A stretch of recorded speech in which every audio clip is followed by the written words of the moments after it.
Se você já acha o oceano um lugar assustador e enigmático por si só, meus amigos, o Oceano Russo consegue ser ainda mais perturbador e misterioso, e hoje veremos alguns casos bem sinistros envolvendo o Oceano Russo. Então vem comigo. Caso número 1. A criatura sem nome. Em agosto de 2018, foi encontrado nas areias das praias da península de Kamchatka uma criatura toda bizarra que vocês estão vendo aí na tela. Ela é toda peluda e foi relatado que ela tem uma cauda gigante ainda, só para deixar tudo ainda mais estranho e sinistro mesmo. É óbvio que ninguém entendeu nada do que estava acontecendo e muito menos conseguiram dizer que tipo de criatura seria essa. Alguns internautas chutaram ser uma espécie de urso polar, mas o tamanho não bate nem um pouco, já que no caso foi relatado que esse animal possui mais de 2 metros de altura, e caso você não saiba, um urso polar mede em média a 1,6 até 2,3 metros de altura.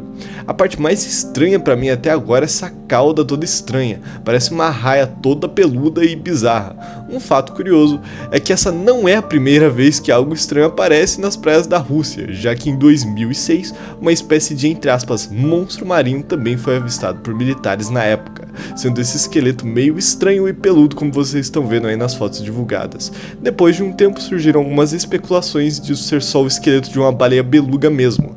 E assim, como vocês estão vendo aí na foto, é até parecido, mas parece que a dentação não bate direito.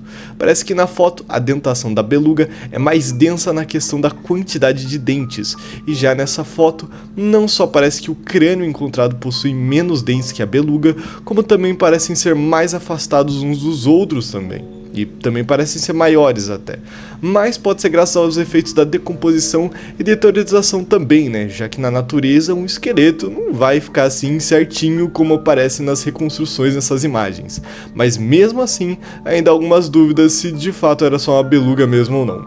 Já outras pessoas mais ligadas na criptozoologia afirmam desse ser um caso de um blobster, e caso você também não saiba, um blobster, entre aspas, seria uma espécie de massa orgânica não definida que se vê boiando nos oceanos e que ficam esbarrados em areias das praias sem ter o seu DNA ou identidade real revelado. Mas o que é mais estranho ainda é que até hoje essa carcaça toda esquisita não foi identificada ser de um animal nenhum que conhecemos. O melhor palpite que nós temos até hoje é que a carcaça se trataria de um mamute que ficou preservado em um iceberg que derreteu devido a fatores climáticos, que nem o aquecimento global, e que boiou até a praia, mas até agora nada disso de fato é certo. Opa, tudo bom? Só passando aqui no meio do vídeo mesmo para pedir para vocês deixarem o like, se inscreverem no canal se puderem. Dá bastante trabalho fazer esses vídeos e eu sempre trago esse tipo de conteúdo de mistérios de terror no canal. E era só isso mesmo, valeu! Aí só lembrando que no final do vídeo eu vou ter uma coisa importante para falar, então enfim, fica até o final. Caso número 2, o peixe Frankenstein. Ok, eu acho que eu vou ter que dar uma contextualizada um pouquinho maior agora. Em 2016, um cara chamado Roman Fedorstov começou a ganhar uma notoriedade bem considerável na internet por postar fotos de criaturas abissais que ele pescava, já que no seu trabalho consistia em ser um arrastão comercial, que é basicamente pescar, no caso dele, peixes em uma profundidade de mais de 1.700 metros. Eu tô mostrando algumas fotos das criaturas que ele pescou até agora, mas eu já afirmo de antemão que alguns peixes que ele pescou não possuem aparência física natural da forma que ele demonstra nas fotos. Muitos deles passaram por deformações devido a mudanças de alta pressão do oceano para a superfície. Dito isso, uma das criaturas magníficas que ele conseguiu achar foi um peixe Frankenstein. E assim, quando você olha para essa foto, o que você imagina? Uma espécie de alien? Um parasita estilo Resident Evil 4, Las Plagas? Pois é, meus queridos espectadores, na verdade a aparência real do elemento é essa que vocês estão vendo agora. Que sinceramente é bem bonito, vocês não acham não? Isso aí na verdade é uma quimera, que diferente de um literal bicho de 7 cabeças, como geralmente é mostrado na ficção ou na mídia, em termos biológicos, é quase como se fosse um elo perdido, entre aspas, entre tubarões e arraias. E ele recebe o nome de peixe Frankenstein devido a essa textura que parece remendos de outros bichos, que foi criado meio que na gambiarra mesmo. Só que a parte mais estranha disso tudo é que como ele parece uma peça de arte desenhada e depois pintada, e as linhas dele acabam sendo bem ressaltadas desenhadas, como vocês podem ver, dá um aspecto meio cartoon mesmo. Parece que ele saiu, sei lá, de um filme do Dragon Ball desenhado, sabe? É bem estranho. E ele tem essa carinha de tubarão e uma cauda de arraia. E realmente é uma junção bem bonita e caótica ao mesmo tempo desses dois, parecendo mais como um anjo caído nas profundezas do mar. E uma curiosidade interessante é que essa espécie já foi vista anteriormente, porém a sua captação em imagem foi impossibilitada devido a problemas técnicos da época. E esse é um dos primeiros registros em imagem dele, é bem foda, vocês não acham não? Caso número 3, a serpente. Ok, olha essa foto. Parece um monstro que saiu diretamente de um filme, talvez estilo Alien ou algo assim, né?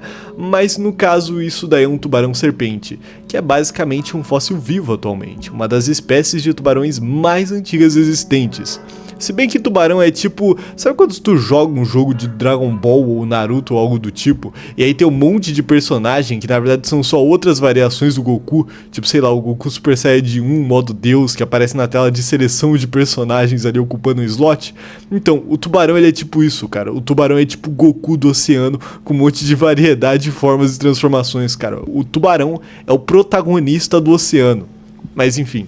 Esse carinha, ele é tão poderoso, esse carinha ele é tão foda, que ele já viu a ascensão e a queda do Megalodon, já que seus fósseis datam de 80 milhões de anos atrás. E pra quem não sabe, do Megalodon datam de 23 milhões e 3,6 milhões de anos atrás. E quando foi encontrado de maneira mais notável no Japão, encontraram uma fêmea viva, colocaram ela em um recipiente e durante uma viagem para um laboratório para ela poder ser estudada e analisada com mais precisão e poder ser catalogada também, ela infelizmente morreu durante a viagem, que é bem triste no caso. Mas eu acho que a parte mais sinistra dele nem é o tamanho em si, já que eles parecem ser bem pequenos dadas as imagens dele, mas sim a dentação em formato de serras. Não, cara, sério, dá uma olhada nisso, que lembra bastante o tubarão-serra em si, com a diferença que o tubarão-serra foi extinto e o tubarão-serpente não. É, meu amigo, parabéns por vencer o Battle Royale marinho dos tubarões. Mas enfim, eu acho que esse tubarão ele é muito bonito, só que ele é muito bizarro ao mesmo tempo. Não dá vontade de ficar no mesmo ambiente que tem um tubarão que nem esse. Sei lá, imagina você tentar nadar numa piscina, ou pior ainda, num lago com um bicho desse. Isso aí tá me lembrando daquele caso, inclusive, falando de tubarões em lagos. Lembra daquele caso quando uma equipe de filmagem jogou um animatrônico de um tubarão num lago. E aí teve um pessoal que foi nadar naquele lago, né? Porque todo mundo nadava de boa ali. E aí conseguiram achar os destroços da carcaça do animatrônico e tomaram um puta de um susto. Talvez o próximo vídeo do canal seja de megalofobia. Mas enfim, não sei. Opa, então gente, eu tô aqui no final do vídeo pra pedir uma coisa. É o seguinte, eu tinha um Chromebook, que era tipo aqueles notebooks e tal que a gente usava na escola e esse tipo de coisa. Só que eu usava de uma forma doméstica e tudo mais, e ele até que era muito bom, pra ser sincero. Só que o problema é que ele bricou, assim, a BIOS dele corrompeu.